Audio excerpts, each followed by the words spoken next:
Hello, नमस्कार, सत श्री अकाल, आदाब। मेरा नाम है राजेंद्र सिंह ठाकुर और आप सुन रहे हैं रेडियो भारती पॉडकास्ट का विशेष प्रोग्राम कहानियां जो कुछ कहती हैं। लोगों के कोमल मन में बातों को गहराई तक पहुंचाने का तरीका कहानियों से बेहतर और क्या हो सकता है। खासकर पंचतंत्र की कहानियां जिसमें बेहतर सीख, संस्कार व जीवन में अच्छी चीजों की ओर बढ़ने की प्रेरणा मौजूद होती है। 5 भागों में बटी पंचतंत्र की कहानियां ही हैं जो दोस्ती की अहमियत, व्यवहारिकता व नेतृत्व जैसी अहम बातों को सरल और आसान शब्दों में लोगों तक पहुंचाकर उन पर गहरी छाप छोड़ जाती हैं। शायद यही वजह है कि अक्सर बचपन में सुनी कहानियां और उनकी सीख जीवन के अहम पड़ाव में मार्गदर्शक के रूप में भी काम कर जाती हैं। बैर, दोस्ती, दुश्मनी, दोस्तों के होने का लाभ, कर्म न करने से होने वाली हानि, हड़बड़ी में कदम उठाने से होने वाले नुकसान जैसी कई पंचतंत्र की कहानियां आप तक इस प्लेटफॉर्म के जरिए हम ला रहे हैं।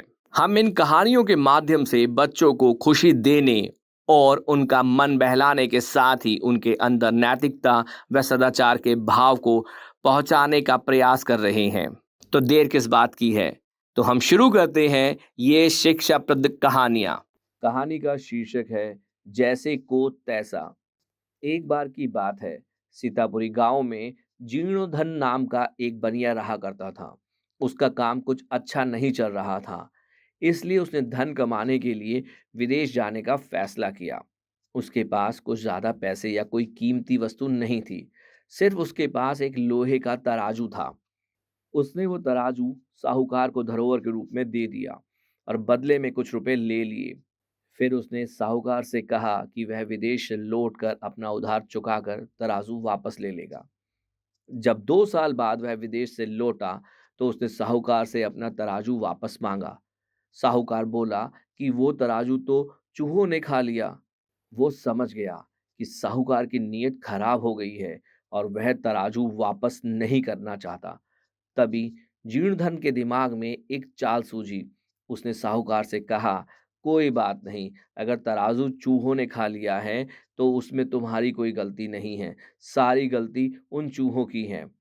थोड़ी देर बाद उसने साहूकार से कहा कि दोस्त, मैं नदी में नहाने जा रहा हूँ, तुम अपने बेटे धनदेव को भी मेरे साथ भेज दो, वो भी मेरे साथ नहा आएगा।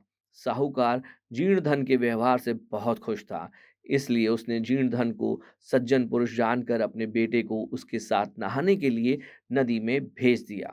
जीर्णधन ने साहूकार के बेटे को नदी से कुछ दूर ले जाकर एक गुफा में बंद कर दिया। उसने गुफा के दरवाजे पर बड़ा सा पत्थर रख दिया, जिससे साहूकार का बेटा बचकर भाग ना पाए। साहूकार के बेटे को गुफा में बंद करके जीर्णधन वापस साहूकार के घर वापस आ गया। उसे अकेला देखकर साहूकार ने पूछा कि मेरा बेटा कहाँ है।